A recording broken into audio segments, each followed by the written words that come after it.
Hello students, ये video मैं second year के मॉडल सेट 1 का फिज़िक्स का वीडियो में बना रहा हूँ। इससे पहले वाले वीडियो में मैंने 1 से लेकर के 1 से 16 तक के क्वेश्चन को मैंने सॉल्व किया था, एक्सप्लेन भी उसमें किया गया था। तो आपका अब ये क्वेश्चन नंबर 17 से स्टार्ट होगा। 17 से देखते हैं कहाँ तक आपका वीडियो बनता है, क्योंकि एक्सप्लेन करने में थोड़ा सा वीडियो ज़्यादा समय लेता है। और मतलब होता क्या है कि ज़्यादा समय लेने पर क्या होता है कि उसमें फिर ज़्यादा लंबा वीडियो बन जाता है, तो फिर प्रॉब्लम होता है। तो इसलिए मैं कोशिश करूँगा कि कम से कम समय में आपको ज़्यादा से ज़्यादा एक्सप्लेन करके दे सकूँ। ठीक है, तो आज स्टार्ट करते हैं। आप लोगों का समय बर्बाद न करते हुए इस वीडियो को मैं शुरू करता हूँ। तो पहला क्वेश्चन क्या है, देखिए क्वेश्चन नंबर 17 में है, एक ही दिशा में धारा प्रवाहित करने वाले दो समांतर चालक होंगे, एक दूसरे को आकर्षित करेंगे, एक दूसरे को प्रतिकर्षित करेंगे, ना तो आकर्षित करेंगे ना ही प्रतिकर्षित करेंगे, इनमें से कोई करेंगे।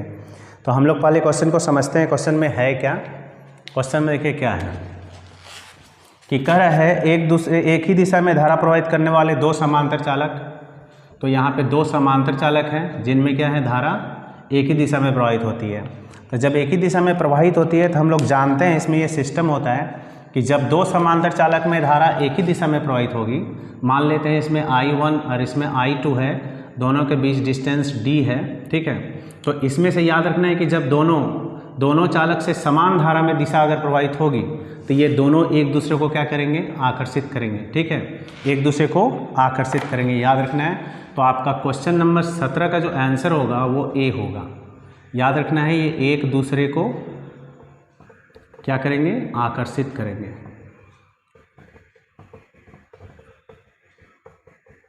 ठीक है, और इससे पहले वाले में भी इससे बहुत सारा आगे भी सेट है। तो सेट 1 के बाद वाले अगले सेट में भी इस टाइप का क्वेश्चन है। तो आपको याद रखना है, ये चीज़ हमेशा काम देगा कि अगर दो समांतर चालक है, दोनों में धारा अगर एक ही दिशा में प्रवाहित हो रही है तो दोनों एक दूसरे को आकर्षित करेंगे, अगर एक दूसरे के विपरीत दिशा में होगा तो प्रतिकर्षित करेंगे।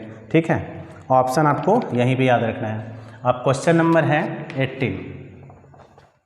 क्वेश्चन नंबर 18 में क्या कह रहा है, देखिए एक संधारित्र की धारिता का मात्रक क्या होगा। ठीक, संधारित्र आप लोगों को हम याद दिला देते हैं संधारित्र क्या है। ऐसे तो मात्रक आप शॉर्ट में बता सकते हैं। याद रखना है कि संधारित्र का मात्रक जो होता है वो फैराड होता है। ऐसे ऑप्शन में दिया है वोल्ट, न्यूटन, फैराड और एम्पियर।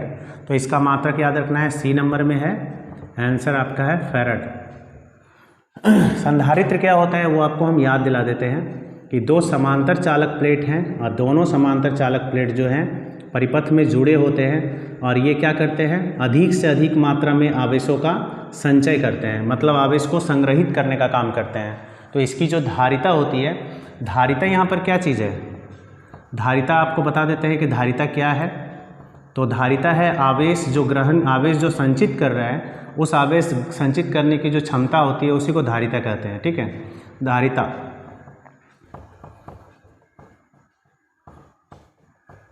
कैपेसिटेंस, तो यही कैपेसिटेंस जो धारिता होती है इसी का मात्रक होता है फैराड, और फैराड को याद रखना है कि एफ से सूचित करते हैं। ठीक है, अब क्वेश्चन नंबर 18 देखिए, 18 हो गया। अब क्वेश्चन नंबर 19। क्वेश्चन नंबर 19 में क्या कर रहा है, क्वेश्चन नंबर 19 में बोला जा रहा है कि एम्पियर के परिपथीय नियम के अनुसार, एम्पियर के परिपथीय नियम के अनुसार, तो एम्पियर का परिपथीय नियम कहाँ लागू होता है, तो आप लोगों को याद होगा ये बंद लूप में लागू होता है। ठीक है, बंद लूप में। तो बंद लूप में कह रहा है प्रवाहित जो धारा होती है उसी पे ये लागू होता है। ठीक ना, तो इस पे याद रखना है कि इसका फॉर्मूला जो होता है, इसका फॉर्मूला क्वेश्चन में कह रहा है एम्पियर के परिपथीय नियम के अनुसार क्या फॉर्मूला होता है। तो आपको 19 का जो आंसर है इसमें दिया हुआ है, ए नंबर में आंसर दिया हुआ है बी क्रॉस डी टी, और फिर उसी तरह है आगे जाके बी क्रॉस डी टी है, एक में है बी डॉट डी एल बराबर mu naught I, P cross d l बराबर 0, B dot d t mu naught I by 4 pi. तो इन सभी के आंसर को छोड़ के 19 नंबर का आंसर जो होगा वो आपका बी नंबर होगा। ठीक है, ऑप्शन होगा ये बी डॉट डी एल बराबर म्यू नॉट इंटू आई। ठीक है, तो आपका ऑप्शन होना 19 का बी। क्वेश्चन नंबर 20 देखिए, 20 में है, क्वेश्चन नंबर 20 में है, एक आवेश Q एक समान चुंबकीय क्षेत्र में घूम रहा है, जैसे कि वेग v बी के लंबवत है तो आवेश पर लगने वाला बल, तो यहाँ पर समझिए कि एक आवेश एक समान चुंबकीय क्षेत्र में, एक समान चुंबकीय क्षेत्र है, एक समान चुंबकीय क्षेत्र में याद रखना है कि रेखाएं समांतर होगी और एक दूसरे के मतलब इक्वल दूरी पर होता है। तो कह रहे हैं इसमें एक आवेश Q है और वो कह रहा है कि एक माने जो v वेग b में घूम रहा है, जैसे जो कि वेग v के लंबवत है, तो यहाँ पर आवेश जो है v और b, यहाँ पर v वेग से घूम रहा है, एक आवेश है और यहाँ पर v वेग से घूम रहा है जो कि चुंबकीय क्षेत्र के लंबवत है। चुंबकीय क्षेत्र आपका ये हो गया और चुंबकीय क्षेत्र के वो लंबवत ऐसे घूम रहा है ऐसे। तो हम लोग जानते हैं कि लंबवत प्रवेश करता है तो वो वृत्तीय पथ पर गति करता है, ऐसे गति करता है, घूमता है, ठीक है। यानी कि इन दोनों के बीच जो कोण बनेगा ये v वेग है और ये v वेग जो है b के साथ जो कोण बना रहा है वो कितना डिग्री का है, 90 डिग्री का, ठीक है। तो यहाँ पर क्वेश्चन में कह रहा है तो आवेश पर लगने वाला बल, तो फॉर्मूला होता है F बराबर QVB और साइन थीटा, ठीक है। इसका फॉर्मूला होता है QVB साइन थीटा। तो चूंकि यहाँ थीटा बराबर कितना डिग्री है, 90 डिग्री, तो हम लोग लिखेंगे QVB और साइन 90 डिग्री, ठीक है। तो चूंकि साइन 90 डिग्री का वैल्यू कितना होता है, साइन 90 डिग्री का 1 होता है, तो F बराबर फॉर्मूला हो जाएगा QVB, ठीक है। तो QVB हो गया। तो आंसर आपका 20 नंबर में ऑप्शन में दिया है, ए नंबर में 0, 2 नंबर में है QVB और तीसरा है QB/V, इनमें से कोई नहीं। तो आपका 20 नंबर का आंसर हो जाता है आपका बी नंबर, जो कि साफ साफ दिया हुआ है QVB। तो यही आंसर होगा आपका, ठीक है। अब आगे चलते हैं क्वेश्चन नंबर 21 में। 21 नंबर का क्वेश्चन है कि लॉरेंज बल के लिए व्यंजक क्या होता है, जिसमें कि ऑप्शन ए नंबर में दिया है F बराबर QE, दूसरा दिया है F बराबर Q ब्रैकेट में V क्रॉस B और तीसरा है F बराबर Q बड़े ब्रैकेट बड़ी E plus V cross B और डी नंबर में है F बराबर QE प्लस VB। तो हम लोग इसको समझते हैं। सबसे पहले क्या है कि अगर कोई अगर आवेशित कण ऐसे क्षेत्र में गति करता है, ठीक है, जहाँ पर चुंबकीय क्षेत्र, ठीक, और विद्युत क्षेत्र दोनों विद्यमान है, इस जगह याद रखना है। इसमें चुंबकीय क्षेत्र और विद्युत क्षेत्र दोनों का इसमें उपस्थिति है। तो ऐसे में अगर कोई आवेश मान लेते हैं Q, अगर ये आवेश इस जगह गति कर रहा है तो इस पर 2 प्रकार के बल कार्य करेंगे, ठीक है। इस पर जो बल लगेगा वो 2 प्रकार का बल कार्य करेगा, ठीक है। तो एक बल कार्य करेगा क्या, विद्युत बल, और एक बल कार्य करेगा चुंबकीय बल। तो E फॉर इलेक्ट्रिक हो गया, M फॉर मैग्नेटिक हो गया।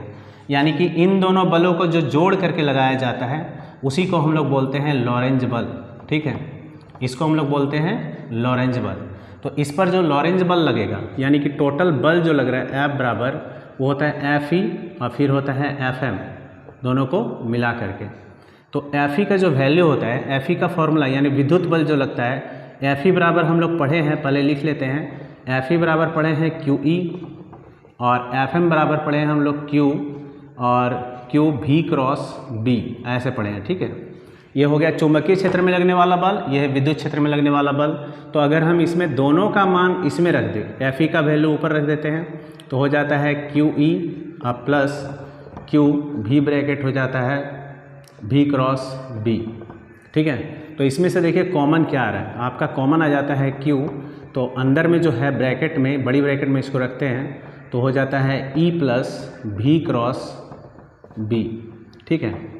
तो ये आपका आंसर आता है। तो देखिए ये किससे मिलता है, तो आपका ऑप्शन नंबर मिल जाएगा, आपका ऑप्शन नंबर हो जाता है C। तो इसमें अगर आप देना चाहते हैं तो वेक्टर सब में दे, या नहीं तो वेक्टर यहाँ आपको E में भी देना पड़ेगा अगर आप देना चाहते हैं तब, और विदाउट वेक्टर लिखना है, लेकिन रियल में इसको वेक्टर के साथ लिखना चाहिए। उसमें क्वेश्चन में क्या किया है, डिप कर दिया, डिप करने से वेक्टर सदिश खुद ब खुद आ जाता है, ठीक है। तो हम कहेंगे कि वेक्टर के साथ आप लोग समझे इसको, ठीक। तो याद रखिएगा कि आपके क्वेश्चन में जो वेक्टर नहीं दिया हुआ है, जैसे 21 नंबर के C नंबर में वेक्टर नहीं दिया है, तो वेक्टर याद रखना है कि अगर वेक्टर नहीं दिया है तो उसको आप ध्यान से देखिएगा, आपके डीप लिखा हुआ है, मतलब ज़्यादा गाढ़ा अक्षर से लिखा रहता है। याद रखना है कि ज़्यादा गाढ़ा अक्षर से लिखा हो तो समझ जाना है कि वो वेक्टर के साथ है, ठीक ना, आपको ये जानना है। ये वेक्टर के रूप में होता है, गाढ़ा अक्षर लिखने से, वेक्टर नहीं भी दे तो चल जाएगा, ठीक। तो आपका आंसर 21 नंबर का जो अभी बता रहे थे हम, 21 का आपका आंसर हो जाएगा सी नंबर। ठीक है, अब क्वेश्चन नंबर चलते हैं 22 की तरफ। हाँ, क्वेश्चन नंबर 22। क्वेश्चन नंबर 22 में देखिए क्या है, कह रहा है चुंबकीय विषुवतीय रेखा पर नमन कोण का मान क्या होता है। चुंबकीय, ये तो आपको याद रखना होगा कि इसमें ऑप्शन दिया है 0 डिग्री, 90 डिग्री, 45 डिग्री, लगभग 30 डिग्री। तो आपका 22 का डायरेक्ट आंसर होगा 0 डिग्री। ये आपको याद रखना है, ज़्यादा बेहतर होगा। ऐसे समझाने पे जहाँ पे आएगा समझने की बात वहाँ आप क्लियर कर देंगे। अब क्वेश्चन नंबर 23 कह रहा है 23 में बहुत ही इम्पोर्टेंट क्वेश्चन है 23, और इसको आपको समझना भी चाहिए अच्छे से। ठीक है, तो 23 नंबर का देखिए, कह रहा है जिस स्थान पर पृथ्वी के चुंबकीय क्षेत्र का क्षैतिज घटक ऊर्ध्वाधर घटक के बराबर है तो उस स्थान पर नमन कोण क्या होगा। ठीक है, तो हम लोग चलते हैं, इसमें क्या है, सबसे पहले पृथ्वी का चुंबकीय क्षेत्र के लिए हम लोग एक फिगर बना लेते हैं।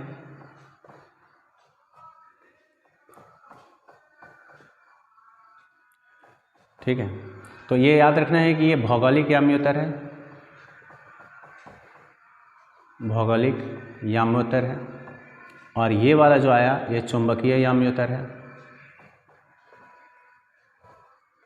चुंबकीय याम्योत्तर है। ठीक है, और यहाँ पर जो है आपका यहाँ दो घटक है, एक क्षैतिज घटक, एक ऊर्ध्वाधर घटक। तो आपका जो ये वाला जो लाइन देख रहे हैं ये आपका होगा क्षैतिज घटक। आपका ये जो देख रहे हैं ये आपका क्षैतिज घटक है, जिसको हम लोग BH लिखेंगे, और ऊर्ध्वाधर घटक जो होता है वो नीचे की ओर होता है, और इसको हम लोग भी लिखेंगे। नीचे या ऊपर रहेगा तो ऊर्ध्वाधर होगा, और बीच में जो आपका ये आएगा ये पृथ्वी का टोटल कुल चुंबकीय क्षेत्र होगा। ठीक है, टोटल चुंबकीय क्षेत्र का दिशा हम लोग इधर दिखाते हैं B की तरफ ऐसे। तो यहाँ पे क्वेश्चन में कह क्या रहा है, चूँकि क्वेश्चन में कह रहा है कि BB का मान BH के मान के बराबर है। क्वेश्चन में यही कह रहा है कि BH का मान BB के बराबर है। चूँकि हम लोग फार्मूला क्या पढ़े हैं, चूँकि फार्मूला हम लोग पढ़े हैं tan phi बराबर BH बाय BB। ठीक है, BH by BB by BH होगा, BB बाय BH हम लोग पढ़े हैं वर्टिकली और बाय हॉरिजॉन्टल। तो चूँकि हम क्या देखें यहाँ पे कि दोनों आपस में क्या है, आपस में बराबर है, तो दोनों को हम बराबर कर लेते हैं इस जगह। प्रश्न में कह रहा है कि BB जो है BH के बराबर है, तो अब हम लोग लिखेंगे tan phi बराबर, यहाँ लिख देंगे क्या कि BB बाय BB, ये कट जाएगा, दोनों इक्वल है। तो फिर हम लोग लिखेंगे tan phi बराबर 1, चूँकि tan phi 1 का मान कितना होता है, tan 45 डिग्री होता है। ठीक है, तो tan कैंसिल हो जाएगा, तो phi का मान हो जाएगा 45 डिग्री। तो 45 डिग्री देखिए आपका ऑप्शन कौन सा है, आपका ऑप्शन है B number, C number. A number में 0, B में 30 डिग्री, C में 45 डिग्री। तो याद रखना है कि 23 का ऑप्शन होगा आपका C। ठीक है, चलिए अब आगे बढ़ते हैं क्वेश्चन को लेके। अब क्वेश्चन नंबर है 25 नंबर, क्वेश्चन नंबर 25 में देखिए क्या है। क्वेश्चन 25 में है पृथ्वी के चुंबकीय तत्व कौन है, लोहा, निकेल, कोबाल्ट एक नंबर में, दूसरा एल्यूमिनियम, चांदी और सोना। फिर 3 राशियां जो पृथ्वी के चुंबकीय व्यवहार का वर्णन करती है, इनमें से कोई नहीं। तो आपको याद रखना है कि पृथ्वी के जो चुंबकीय क्षेत्र हैं,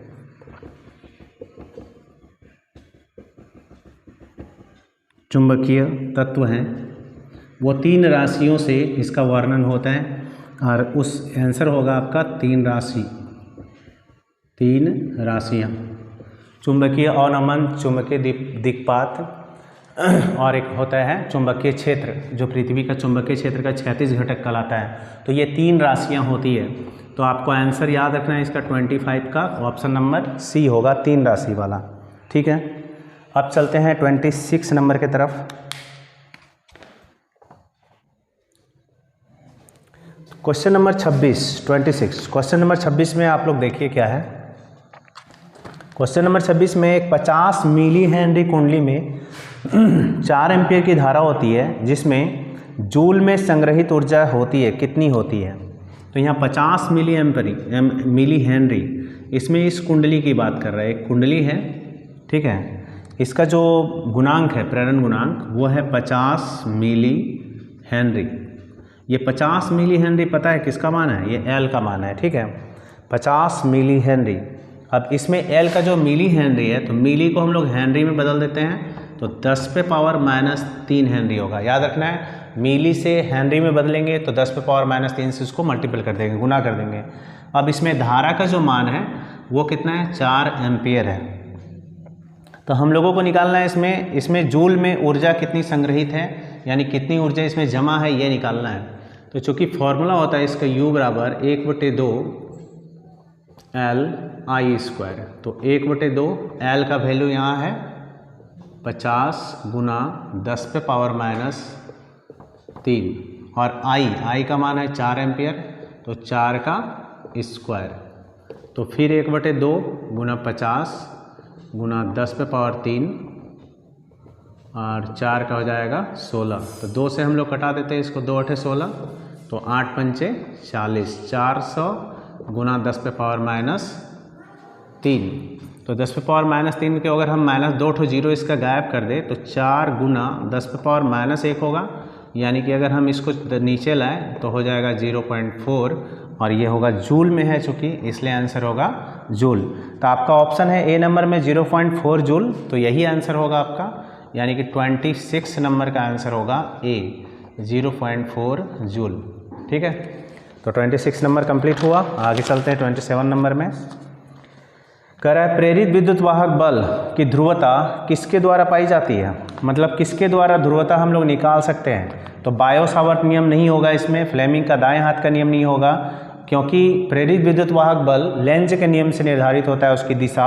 यहाँ पर ध्रुवता का जो बात कर रहा है, ठीक 27 नंबर में जो ध्रुवता का बात कर रहा है, तो यहाँ याद रखना है ध्रुवता यहाँ दिशा से रिलेटेड है। ठीक है, और हम लोग जानते हैं कि प्रेरित विद्युत वाहक बल की जो दिशा होती है उस कारण का विरोध करती है जिससे उसकी उत्पत्ति होती है, तो उस फॉर्मूला से लेंज के नियम से ये निर्धारित होती है, इसलिए 27 का जो आंसर होगा वो आपका सी नंबर होगा। ठीक, यानी कि लेंज के नियम से, लेंज का नियम यहाँ पे लागू होता है।